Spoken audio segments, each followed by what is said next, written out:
So when it comes down to outreach, it can be a whole new ball game. It can be crazy, but it is in your best interest to always focus on providing value. And I always talk about the aspects of the power in the follow up. And when I mean that is there's no point in just sending one message to someone expecting them to reply, right? If they do, then that is amazing. But at the same time, we're all busy. Everyone is busy. Everyone's doing so many different things. You cannot assume because you sent it once that someone is going to see it, or you need to give them a trigger in order to respond back to you. And what I've found to be more effective, if you are in a position where you are messaging someone, a prospect, a lead, and they are not getting back to you, comment on their post.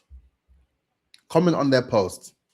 Because what I've found, and it's been quite interesting and it's worked for me a few times as I've started to test out this trick, is that if you message them and they do not reply, that's fine.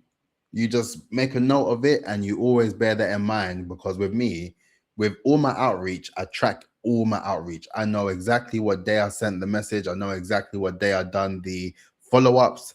I have everything tracked. And then what I do, because I have LinkedIn Sales Navigator, I will track each of the potential leads for when they post content.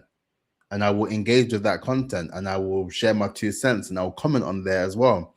And more often than not, when they actually see that you've commented on there, because we all know with LinkedIn, there is a sort of unspoken rule where it is advised that you engage with your comments in order to have more reach of that particular post.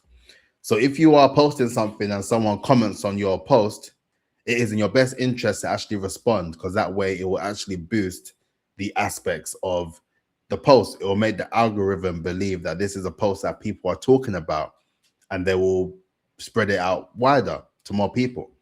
So with that, you have ultimately put them in a position where they can choose to ignore you, but it means that their content won't be amplified as much.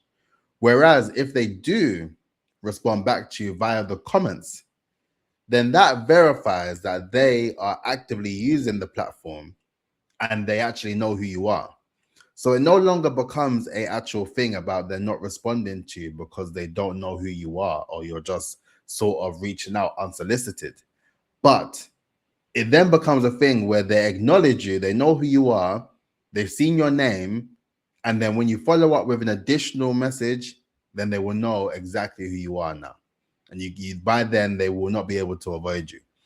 And from there, they will either actually respond back to your message, apologizing, saying they didn't see the said message, or they may just never get back to you. But that is the risk that is worth taking when you are actively looking to reach out to leads, especially leads where you know that you can actively help them in what they are doing and what they are building as well.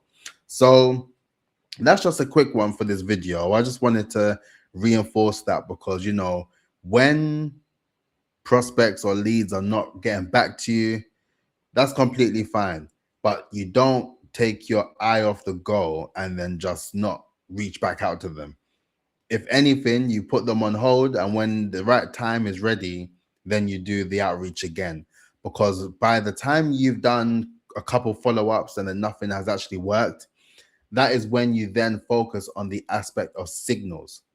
And then when you start to identify the various different signals that you can use as a way to bring yourself back into the conversation, that is the most impactful thing that you can do. And that is the reason why with my outreach that I've been doing on LinkedIn, I initially developed the page for the preliminary findings for the fractional CFO report that I'm developing. So that way there's always a reason for me to have a conversation, because I actually have a resource that will be useful for them. So now when I finish the actual report, that can be something that I can use to re-engage those who actively haven't been responding to my messages. And alongside that and the strategy of commenting on their posts and liking and engaging with their content, that is a way that will then increase the likelihood of them getting back to you, and then you getting back into the conversation of getting them on a call.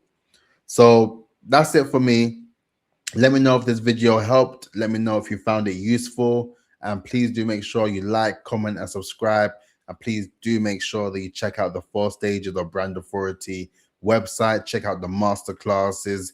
Check out the diagnostic as well. You can do that and get a full report sent to your email. And make sure you check out the playbook, where you can include that into your AI tools, and you can incorporate all the things that I share on these daily videos, on the masterclasses, and all the things necessary for you to build a level of brand authority.